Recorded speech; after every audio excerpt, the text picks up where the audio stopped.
We're going to talk about that too. So, all right, let's fire this up and get this rolling.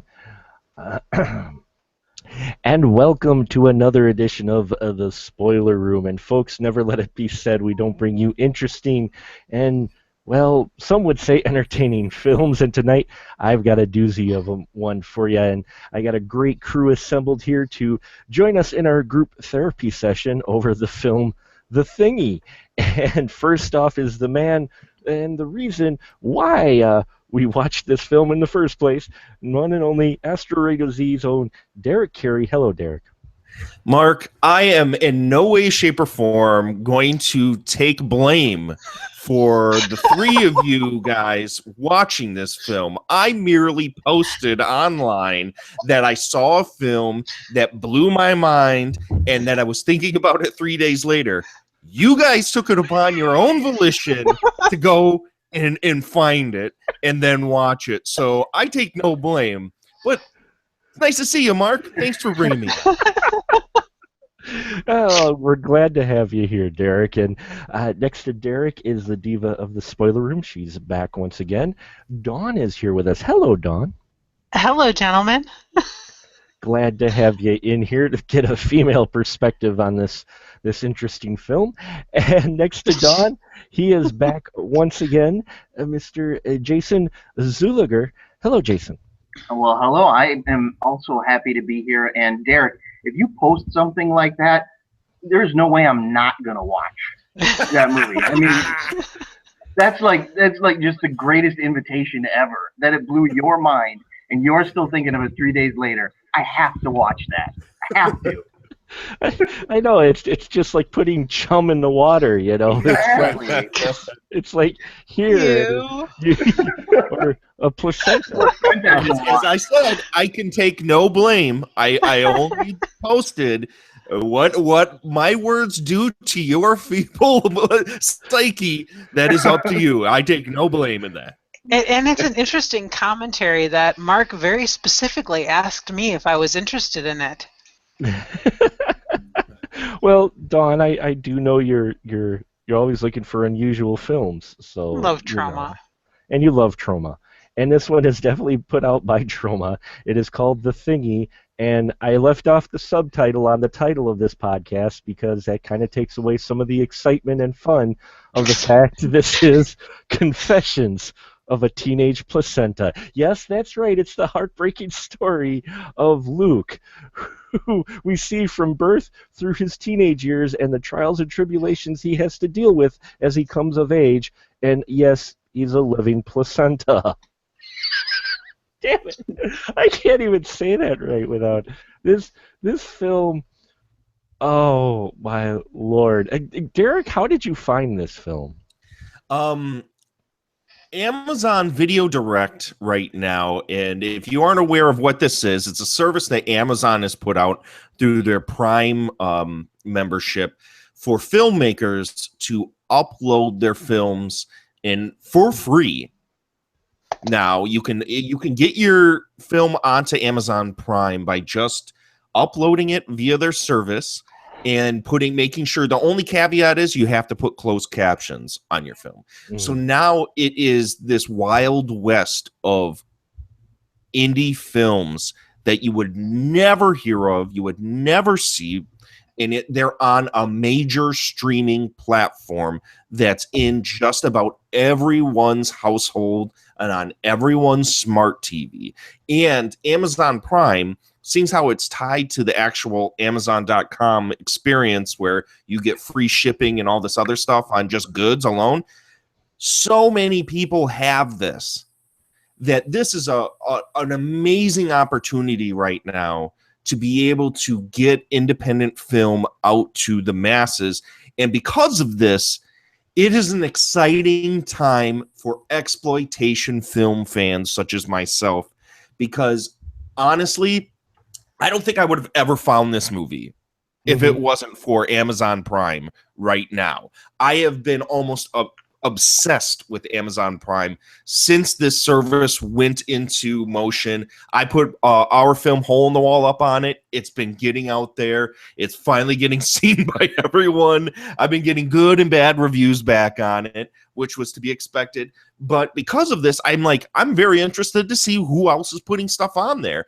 And I came by, and let's be honest, the poster they have up on Amazon for The Thingy is really stupid, and it says nothing.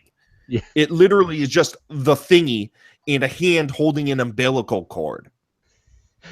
And I came across this, and I'm like, The Thingy, that's a really stupid title. What is this? So I clicked on it. I mean, total just blind view. Started it, and Troma started up. I'm like, okay, let's watch this. And for the next hour and 23 minutes, I sat completely slack-jawed, had no idea what the fuck just happened to me. I have not had a film do that to me since The Taint that Troma also put out. Mhm. And this is exactly the kind of experience that I look for when I'm looking for new underground independent films, is something that is so off the beaten path that I would not experience anywhere else. This is an entirely original, strange, one-of-a-kind film. I can definitely agree with you on that. It when I saw you posting it, and then I was like, okay, and I looked it up, I'm like, wait, what? And so I pressed play, and I admit I was the same way. I was like, what am I watching? I can't turn away. I am fixated on this film. Well, I think the main reason, Mark, is because it is a very beautifully shot film. There's for a film that's so strange and so weird and so grotesque and so subversive, there was so much care put into the production of it. The photography is beautiful. The sound, if you don't watch this on a sound system with a subwoofer, you're doing yourself an insane disservice. There's so much care done to the soundscape of this film that the base of this film becomes another character in and of itself. It creates such a thick, tense atmosphere of doom throughout the entire thing that it's hard to not get sucked into this movie. It's a very well crafted film. It's just fucking bonkers. Dawn, would you agree with that assessment? How about you when I suggested that you watch this film after I experienced it? I would actually agree with that assessment. There are so many crazy details in this film. I watched it. Okay, I watched it for the first time starting last night, and even as I was watching it, I realized that I was missing things. So I finished watching it this morning and then did another quick view just before the podcast tonight, and the amount of crazy details, not just visually, like Derek had mentioned, so much care was taken in the cinematography, but so many small details in the background and the setting and placement of items. But in the background, if you don't pay attention to the background voices and sounds, you're missing extra layers of the film. Right. So absolutely, I agree with Derek on that. Yeah, I would have to say I watched it a second time as well because I knew I had missed stuff, and you picked up on even more things. And I believe, Jason, here, you've watched it multiple times as well, have you not? And how do you feel about this film? Yeah, I had a similar experience. So the first time that I watched it on the TV in our bedroom, which is it's a smart TV. So I got the Amazon video through it, but the TV was too dark. For some reason, the subtitles weren't working, and so I'm watching it, and it was kind of dark. I couldn't always see what was going on. I knew I was missing stuff in the soundtrack of the voices and things like that, and so I finished watching it and kind of I didn't really know what to think. And so the second time I watched it today, I watched it on a different TV with subtitles on, with headphones on, and I think it's fucking brilliant.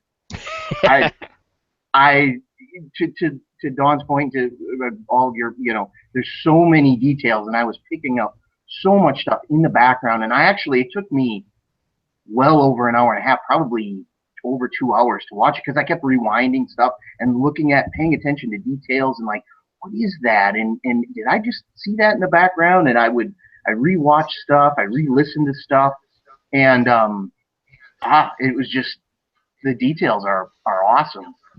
There's just really cool stuff that I was picking up that I didn't get at all in the first time around.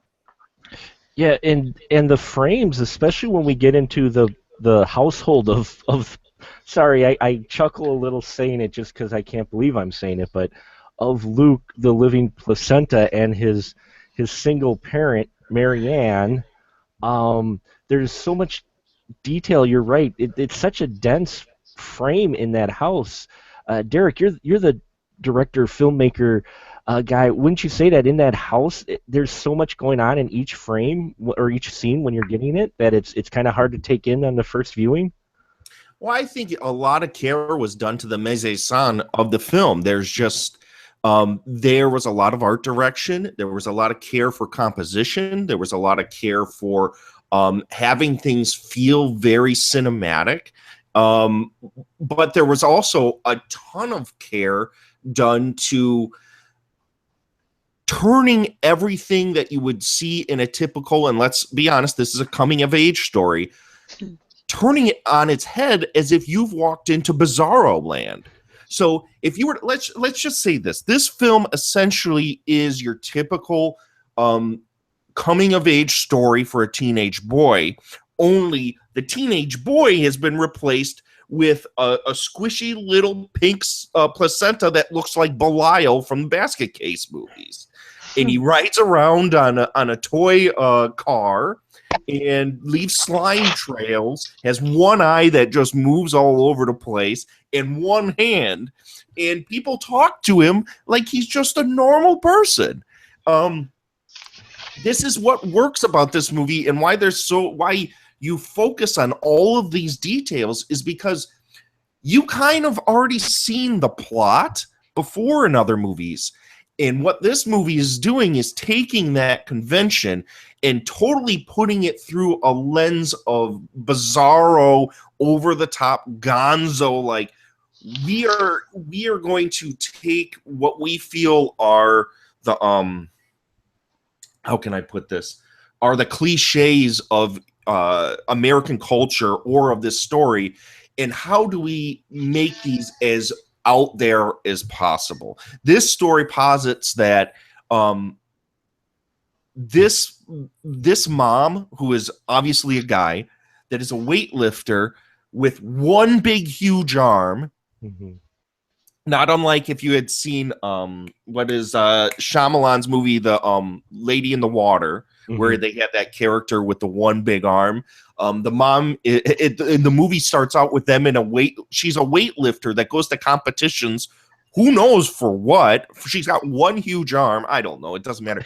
But it goes through what you would assume would be just a typical, everyday life story, coming of age story. And then as you're watching this, you're just so flabbergasted by, but that's a man. Wait, that's a woman? But that poster is Rambo. No, that's not Rambo. That's Rambert, Teenage Mutant Rambert. That's it just is endless. You could literally sit and watch every frame of this and be like, there's so much to look at, yet it's so simple. The thing is, the compositions are very simple. It's just a very dense art decoration of this film. And it's done purposefully because it is subverting what the normal paradigm of a coming of age story, teenage coming of age story is. Yeah, I'll agree that by putting it this way, they turn it on its head and they actually keep you interested because you have absolutely no idea where they're actually going to go with this because you've got this element of instead of a human, you have the living placenta, which you mentioned that birth scene in the weight room. Uh, Don, what'd you think of that when they put the baby in the bio bag and the placenta ends up nursing? I mean, does I that, go ahead. Yeah, that confused me. Um, Obviously they had to get there somehow, and I don't think it would have struck me quite as much if they would not have called the stillborn baby the placenta, Hmm. but they actually referred to the stillborn baby as the placenta. Right. And they referred to the placenta as the baby. Baby boy, how the hell does that even get determined? I mean, it's a blob with an umbilical cord. How did they determine it was male? But what is is the umbilical cord the penis? I'm not entirely certain because at one point, when he's with the hooker, he said, "Oh, it's like, well, it's not really all that sensitive anyway." And that just confused me even more. Because yeah. Yeah, I thought that was really creepy when they referred to the baby as the placenta. Jason, did that strike you too right away? Like that's kind of wow, that's just sets the tone for the whole movie, doesn't it?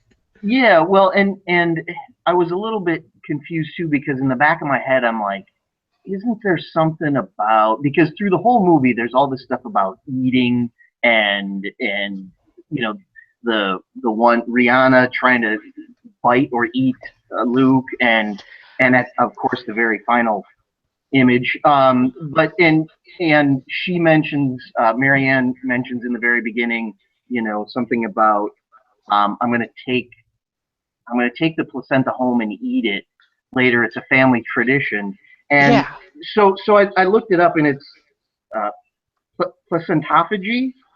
It's the act, and we get that in the poorly computer animated uh, video of the deer in the movie too, where it's basically mammals eating the placenta of their young after childbirth. It's normal in nature, I guess. January Jones did it or something. So there's people that are saving the placenta and eating it or cooking it, and so it's a thing, which I didn't really know until I kind of looked into it. But But yeah, go ahead. but she waited like I guess according to the time frame in the film, she waited like over 13 years to eat it.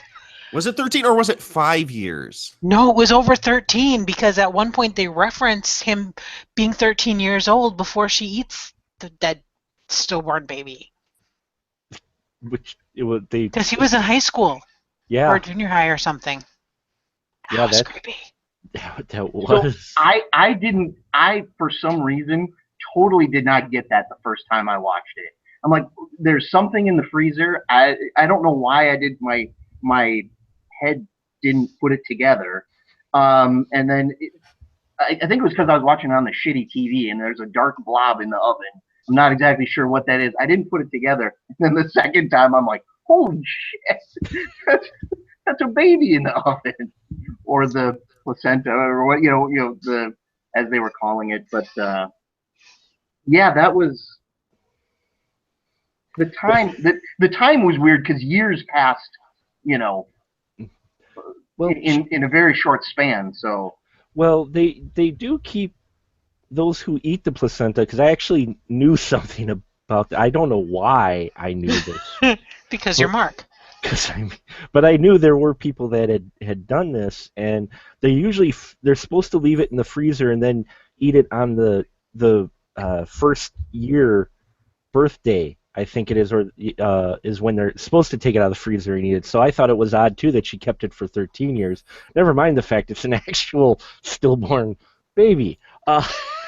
That I was like, wow, my brain, that right there, I was like, if your brain hasn't melted at that point, trying to wrap itself around it, when you hit that point in the film, you're really like, okay, now I'm not sure where this is going. So we have this uh, baby eating scene. We've got the mom with the arm, and then we also have a character in here, a priest. So we get on a bit of the religious angle, and it's kind of handled humorous in here. But Jason, did you get the vibe they were playing a little bit at the old priest inappropriate relationship with young man? Oh yeah, And you go, at first I was like, well, he seems like he might be a decent guy. I don't know, but I'm thinking, but then I'm thinking about, okay, I'm watching a trauma movie. This guy's going to be the most twisted character in the thing probably, and it turns out he pretty much was. You know, when he goes to Baby Luke and does the got your nose thing, and then starts mouthing his thumb, it was just, oh yeah. Yeah. What about the tickle molestation scene? The tickle molestation, yeah, was nice, right? I think my favorite was towards the end when he says hookers are like Big Macs. Oh, Yeah. At first you're hungry. You really want them, but the moment a piece of meat is in your belly, you feel sick about it. Yes. I wrote that one down. I loved it so much. Yes. when he said that, I just lost it. I'm like, when he opens it up with hookers are like Big Macs, I'm like, where are you going with this? I understood it completely. Because let's take this is the metaphor that he's playing with here, is that the urges. Now everybody in this film is kind of addicted to something, and they're following their urges to the upteenth level. And his metaphor was that hookers satisfy a very temporary urge, and that once that urge is done, then the brain catches up and finally figures, oh man, I'm really ashamed of myself that I actually did this. The same way you are when you go to eat fast food, because you know that it's bad for you. Now, whether or not the hooker itself is bad is not. It's the idea. It's because he's a priest. It's because the idea of the Catholic guilt is put into that thought. So his thought is, you know what? Yeah, I tried it once, but God has showed me something else. That, you know what? It was a very temporary urge that once I was done with it, I realized the error of my ways. Yeah, because Big Macs give you gas. But I feel less bad about that striking me, since it obviously was memorable for everybody. how could it not? When you think, but eating or addiction is kind of the metaphor or theme that runs throughout this film, Yeah. which caught me, which I didn't expect either. I'm like, what? It kind of makes sense, and you dig just under the surface of this quirky film, and you start finding a lot of interesting themes that are confronted in this odd little picture. But I'm going to ask now. I asked the group. I don't know if anyone were able to come up with a question, but we'll ask Dawn. Did you have a question for the group or a topic that we haven't touched yet that you may want to bring to the group and get our thoughts or answers on? Did anybody else, and I'm guessing, and I already asked Mark this, did anybody else listening to Luke, the teenage placenta, speak, hear Andrew? Derek? I'm not going to answer that. I'm not going to answer that. Just the voice and the manner of speaking. I feel terrible. Oh my God, I'm such a bad person. I think I think the voice of that that placenta is what really reins you in to this film, and gives it this kind of charming center where up until that point, and this is something that I had asked Mark when he was first watching it, because this is something Mark and I do, is that we'll watch a movie and I'll say, hey, Mark, you should check this out. And then he'll start watching it and he'll text me through the whole thing. And he was basically in what the fuck land. Point where I said, Mark, there's going to be a point in this film where your brain's going to let go and you're just going to let the film do what it needs to. And you need to let it do that. And I think the point at which my brain stopped thinking so much about none of this makes fucking sense. What the fuck is going on? Why is this happening? Why is it? Was when that placenta started talking, and the voice of that placenta was so charming and so cute that it just all of a sudden I was just like, okay, I'm just gonna watch this now. And that Exactly. is exactly what makes one of his final lines so awesome is when he shoots the nurse and then he says, "Where are the fresh ones?" And then he goes and kills the newborns. To me, that just sent chills up my spine. It was. I love those last 5-10 minutes. Oh, the 5-10 minutes where we basically go taxi driver. Yeah. With Rambo and yeah. Yeah, I mean, it had the feel, though, the tone of, like, the last 5-10 minutes of Taxi Driver, almost. That's what was harkening back to me. But, yeah, his voice. So you'd agree, Jason, as well, that voice just really kind of sucks you in and suddenly makes you kind of, sympathetic for the placenta? Yeah. Well, it does. It's just, it's one of those, there's something kind of calming about the voice. It's very you identify with Luke. I think more because of that voice. It's just I don't know. Yeah, I agree. And see, Andrew, if you're listening at all, Dawn was paying you a compliment. There you go. She wasn't saying your voice sounds like it comes from a placenta.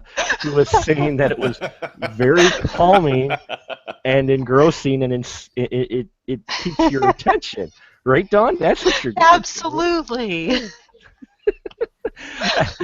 I have to agree with the group. Yeah, that voice so helps sell the placenta. When he starts talking, especially when he's in school and that your brain has let go, and you're looking at it as a character, but even though it's a placenta, way in the back of your mind, you're going, "It's placenta." You're seeing it as a character and almost having this human quality because this voice is so normal. I think, and that's what it is. You're kind of expecting the voice to be kind of weird or modulated or something, and it's just this normal, calming voice. You're like, okay, and pretty soon you're accepting of this being a living placenta. You're like, okay, yep, that's what it is. And you know what? I feel bad for the guy. Yeah, especially in the scene where in the bathroom those bullies are beating him up, and the guy's like, "What are you doing? What? You're looking at girls? I saw that. You're trying to scheme on my girl. What? You gonna give her some essential vitamins and some amino acids? What do you think you're doing?" And he's like, "Give me your lunch money." I only have my lunch. Well, give it. I like ham.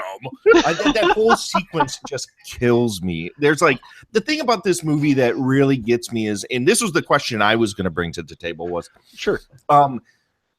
Given that this is a trauma pickup, do you think if this movie would have played out like a typical trauma movie where it would have been over the top in a goofy way, that this would have worked as well?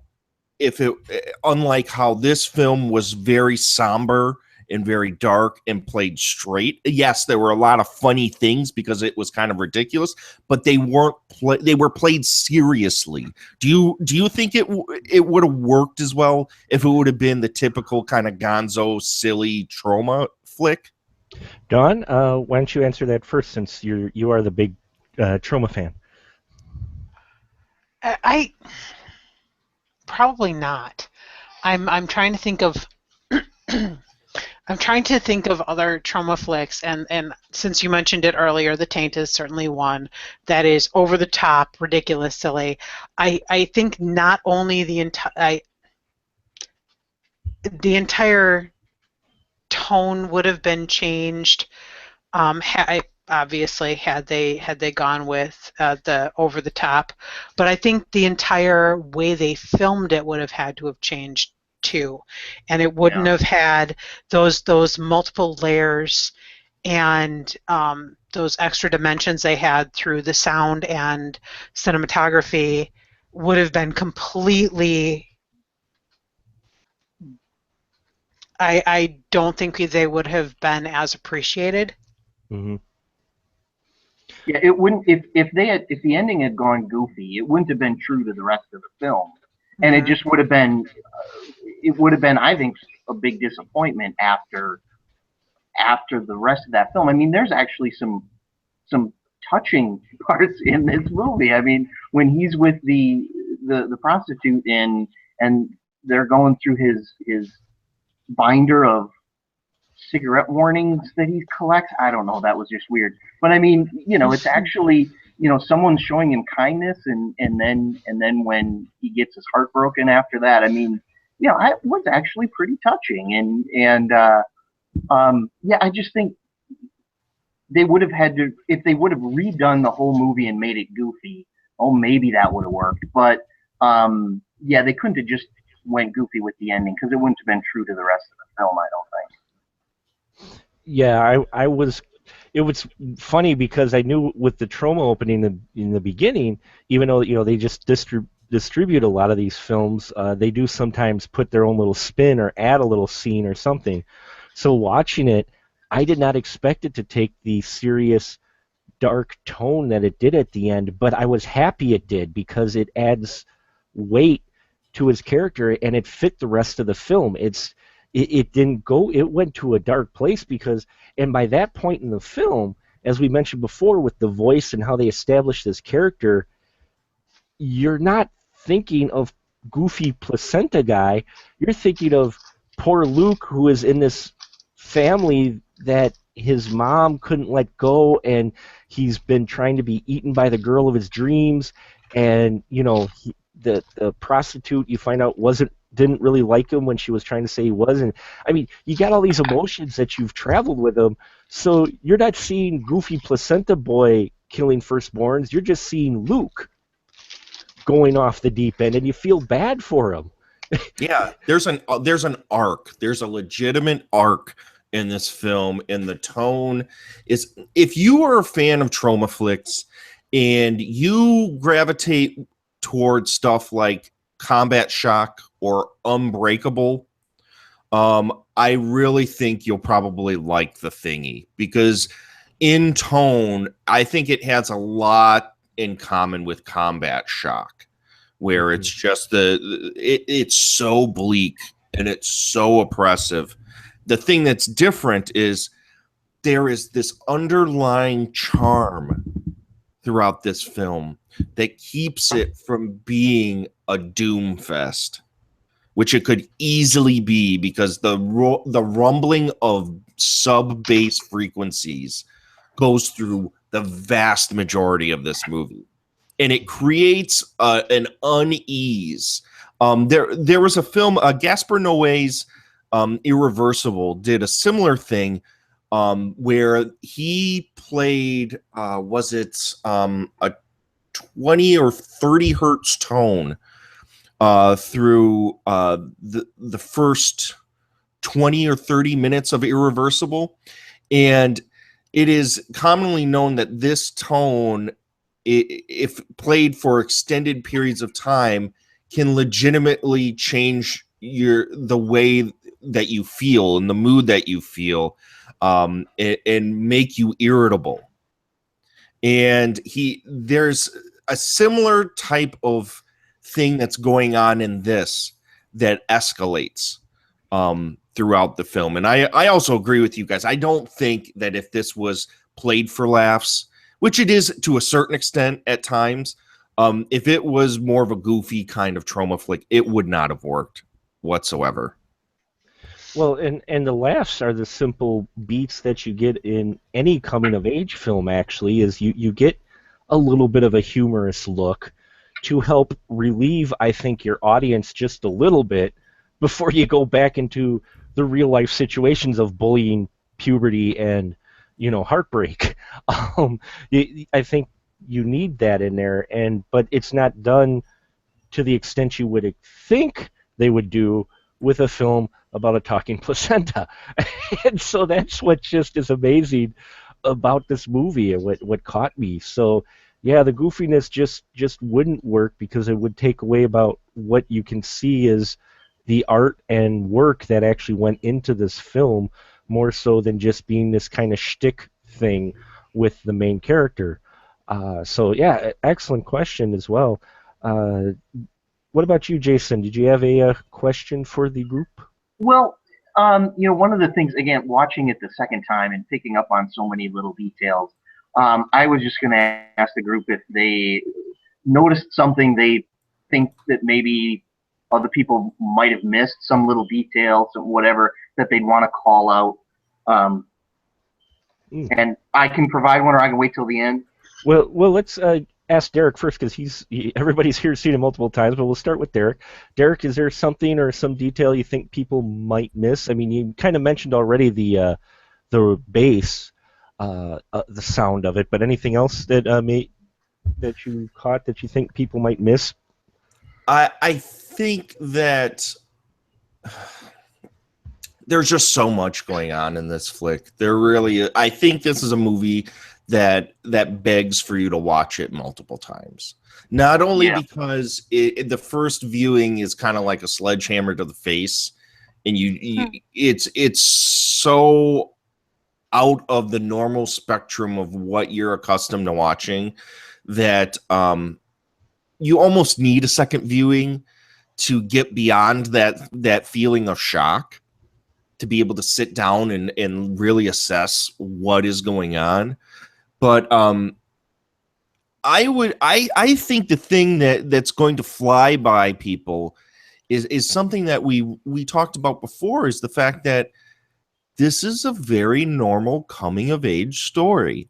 And when you watch it the first time and you're seeing all these outrageous things and all these people that are playing against type and all of the weird stuff that's on newspapers and that's in the background. This time I was seeing stuff like I don't know if you guys noticed on the mom's weight bench, there were two skulls attached to the weight bench, and it's just like it's nonstop imagery through the entire thing.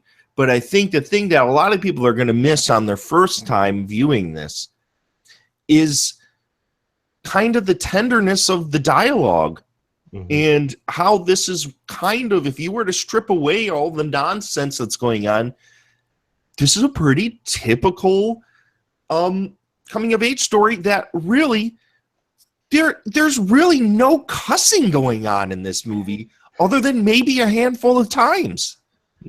For such a shocking film, it's played pretty straight. Except the bums were swearing all the time. Oh, all the time. All the time. But the rest of the characters, no, not really. No, you're right. Excellent point on that with the dialogue. Yeah, you're right now that you mention it. Dawn, how about you? Is there a item, a detail, or something you might want to bring out that you think people might miss since you have seen it multiple times now? Not anything quite so in depth as Derek, but I mean there were a few details that even the first time that I watched it, the first time that I watched it, as Marianne was shooting up whatever the hell it was she was shooting up, and the wallpaper behind her, the fish started swimming in the wallpaper. I'm like, I saw that and I'm like, holy crap, I am missing things. I know I'm missing things. I did not see that. I'm going to have to watch it again. Yeah, that's awesome. Yeah. So there was that. There was other small details like using, and which was obvious because it was pointed out, using the pet kennel as a playpen, baby gate. I have no idea what the hell the pet kennel was being used for, why you'd put your baby in a pet kennel, whatever. But there was also the shopping cart being used as a stroller. And at one point, and I missed it. I meant to go back and write it down, and I missed it. And maybe Jason got it, because it seems like he was good with catching quotes. Right at the end, when Mom did her final shoot up before Marianne did her final shoot up before Luke was done. There was something going on in the background, some news story talking about how, it was messed up because they were talking about rape and something about getting your kicks and raping something a girl, about, and it was something about how taking cherries are the best thing. Yes, it was crazy, and it didn't come through on the subtitles, so you kind of because I was catching a lot of stuff in the subtitles that I hadn't caught the first time, just getting clarity in the dialogue.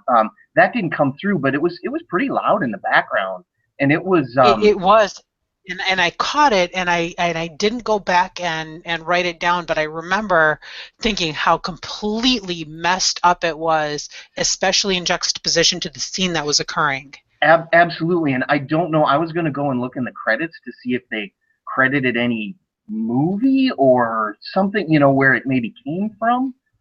It was, I don't know what it was, but it was really bizarre, and it was neat that you caught that because I caught that too. It was weird. Yeah, and then of course the mouth urinals. Well, yeah. I want a Mick Jagger urinal in my house. Yeah, right? And the fact that Luke's like, I don't like it in here. Jason, what about you? With your question, what did you see a detail or something that? Well, I think to everybody's point, there's so many details, and it really is worth watching multiple times and paying attention to what's going on and what's being said in the background, what's being said. I mean, there is just so many details. One thing that I didn't pick up the first time, which I'm not sure why, but I just thought was a nice touch the second time, was when she ODs and the bums come in and they're trying to help out and they're giving her milk and they're saying, drink it, baby, which calls back to the very beginning when Luke was born, and she pulls him up to her and says to Luke, drink it, baby. Yep. It was just, I was like, wow, that's a nice touch. So but there's stuff like that all over the movie. I mean, you just got to look for it. There is, and I mean, I watching it a couple of times. I didn't take notes, unfortunately, but what caught me and what I loved was the foreboding. Just a little bit of it was with the girlfriend who agrees to go out on a date with him, and they're at dinner, and they're ordering, and she orders her meat rare. She says, bloody. I like my meat bloody. That's what it was, bloody. She says, I like her meat bloody, and the minute she said that, I'm like, oh, shit. And she's looking at him like a piece of meat, and here it's literal. She's looking at him like a piece of meat. But I guess my question is, for the group real quick, is just if you take out the placenta and you make this just a human boy, does this film still have that impact, or does it fall more into kind of just your normal kind of quirky coming of age story? Jason? Wow.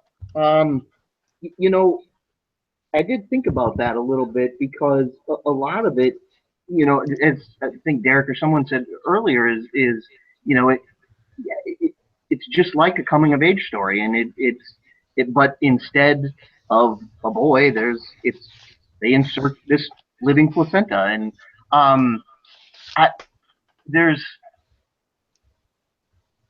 it wouldn't have the same impact, and I don't think, and it would be a very, I don't know if it would be a very different movie, but it just I don't know, there's something about it that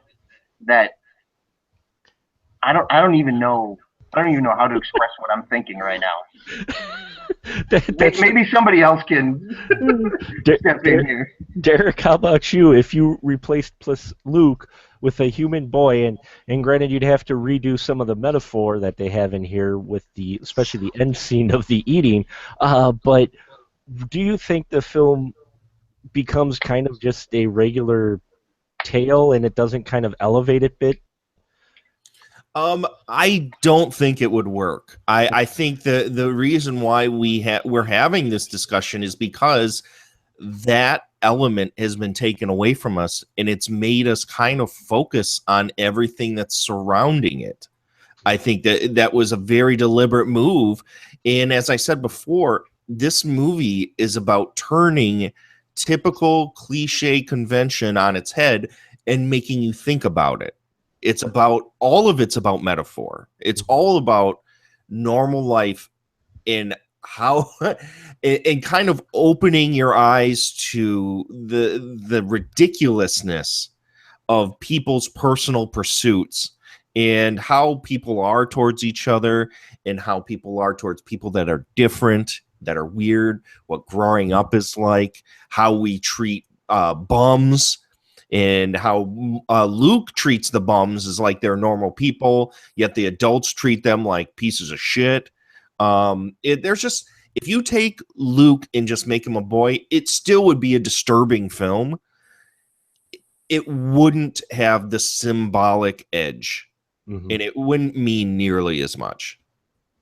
Don, would you agree with that? Kind of, if it was the human boy, that it just kind of takes that edge away? Absolutely. It and even it changes our perception of. It makes us more aware of our perception of things, of gender roles, status roles, and makes us more aware of our perception of how people impact the lives of those around them. Mm-hmm. So absolutely, it would not have the same effect. Yeah, and I agree as well.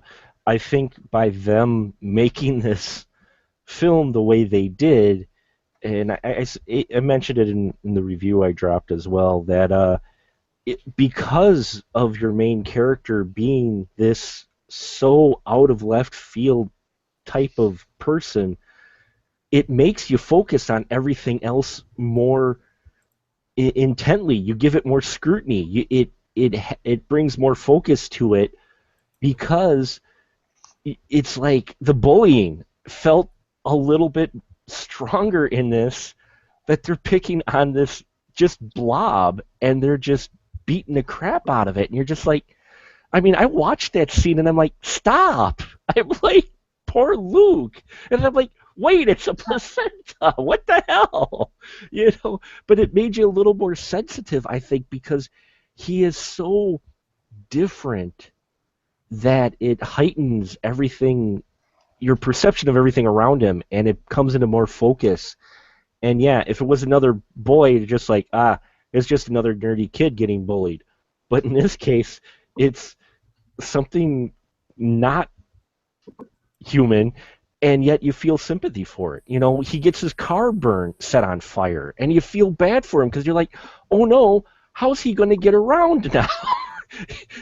I mean, it plays off of kids being picked on, that awkward kid in the gym, the handicapped as well. I mean, it is amazing how just taking one element, and granted the characters around him are exaggerated, but if you take that one main element and just turn it on its head, as Derek said, yet the rest of the film has a lot of the standard coming-of-age tropes, how much more meaning those tropes suddenly have. And yeah, Thingy blew my mind too, in a good way. And it's a coming-of-age story that really brings a lot of topics that are current in our news and in kids. And yeah, I did not expect the film we got in such a good way that I will watch it again sometime. So I think we're going to wrap it up here though, real quick. So why don't you just give your final quick thought, and then where they can catch you at when you're not talking here. And Dawn, we're going to start with you first. Okay, because we're kind of at a dark place. I feel the need to lighten it. Did anybody else at any point during the movie have Dr. Demento's dead puppies going through their head? Oh, for Laka, Yeah. the dog, which at one point becomes a puppet that they're beating to death. It's supposed to be the dog because she's taking her aggression out on And then she breastfeeds the dog. the yeah. The dead dog. The The dead dead dog, yes. Okay, I'm sorry. I needed to lighten the mood. It got a little serious there.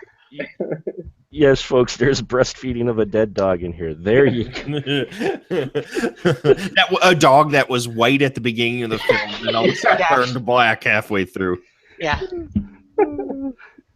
Well, I read the trivia on that now that you mentioned it, Don, and you brought it up real quick. I read the trivia on it. Apparently, it was at the end, it was some stuffed animal or puppet they found in the trash Yeah. that they used for the final scenes there where she's beating the crap out of it and it's getting bloody. Apparently, they found it was like a goat, a old goat toy or stuffed goat toy that they beat up in the last half of the film.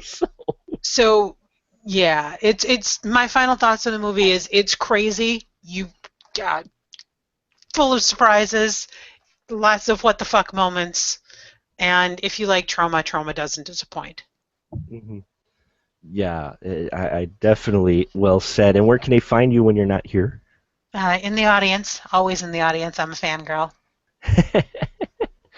In the audience.net, yes. There's a link on the Special Mark Productions page for that one. And there's also a link for Derek's stuff. Derek, final thought with the thingy and where they can find you at.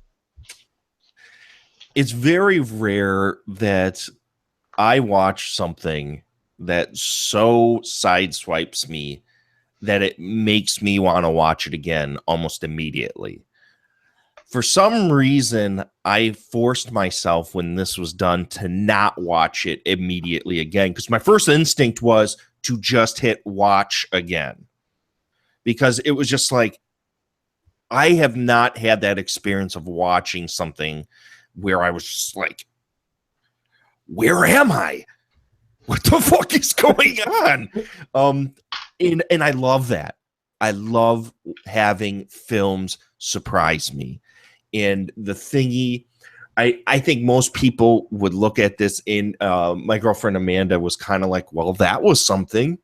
I think most people, not saying that they wouldn't get it, that sounds pompous. I just think this is not a movie for everyone. Mm-hmm. It's very strange. There's a high bar of suspension of disbelief that you gotta rise to in order to even let this into your heart. I mean, it seriously, it takes about half of the film before you really let go and see it for what it is. And I don't think most people will be able to do that in the culture that we live in now with streaming. I think people give a movie 5 to 10 minutes, and if it doesn't wow them in that 5 to 10 minutes, they're gone. If you are that type of person, the thingy is not for you. If you are a fan of underground, subversive, experimental cinema, the thingy is for you. You like movies that make you think. And that's weird to say, seeing how this movie is about a placenta that rides around on a Hot Wheel. Then this movie's for you. This movie is really for you. And fans of trauma, and the fact that Luke looks like Belial from Basket Case. I mean, this is a movie for cult film fans. I think some people might find it a little pretentious because it is very serious and plays very straight. But I think most people that like this kind of stuff will dig it. I absolutely adore this movie. I'm going to watch it again as soon as I can. I think this is going to be something that's going to play a lot in my house because this is in 2 viewings in a week. This has become, if it weren't for the fact that The Green Room came out this year, this would be the best thing I've seen all year. And I think most people would be like, "You're fucking insane." But I don't care. This movie floored me. It absolutely floored me. So I absolutely love it. And yeah, Mark, as Mark said, you can find my podcast, which Mark is on quite frequently, Astro Radio Z on iTunes, Stitcher, Spreaker, YouTube, and all that stuff. You can also find it on astroradioz.com. And if you're watching The Thingy and you want to watch some more fucked up, what am I watching cinema, you can also find on Amazon Prime our new anthology film, Hole in the Wall. Go check it out. It's for free if you're an Amazon Prime member. It's a wonderful time for independent, underground, exploitation cult film fans right now. Amazon Prime is where it's at, dudes. Nice. And Jason, your final thought with this film, as well as where they can find some things you've worked on. Well, I want to thank everybody here. Derek, thank you for introducing us all to this movie. And if when you're trolling through the crap on Amazon Prime and you find another gem like this, please holler and let us all know so we can watch it. And most of it's crap. Most of it I've seen is crap. Thanks for doing that legwork for us. You're welcome. Yeah. You're welcome. Yeah, I loved it. I will watch it again. I didn't love it the first time. I didn't know what to think after the first time, and part of that was how I viewed it. But the second time, yeah, it totally did a 180. So one thing I'll call out about the movie for people that might be listening that aren't from up north, that just to explain Luke's dream, he's a curling stone, and those are brooms, and they're helping him go down the ice in curling. That right before he goes into the giant vagina with teeth. That's curling. just in case you were wondering what the hell that was. That's curling. All right. And you know what? I'm not going to talk about me. I'm going to talk about our friends in Oshkosh. They are having the Northeast Wisconsin Horror Film Festival on Saturday, October 8th, and Sunday, October 9th. They have a Facebook thingy, and so you should check that out. There you will find some interesting films as well. Not quite like The Thingy, but there's one or two in there that I think will test some people. So nice. Yeah, the new the new horror festival, yes, coming up early October. I'll put links as well on Special Mark Productions. And yeah, same here, Derek. Thank you for bringing this up. This is I love when films like this pop up. Something you wouldn't normally come across or even think to search for.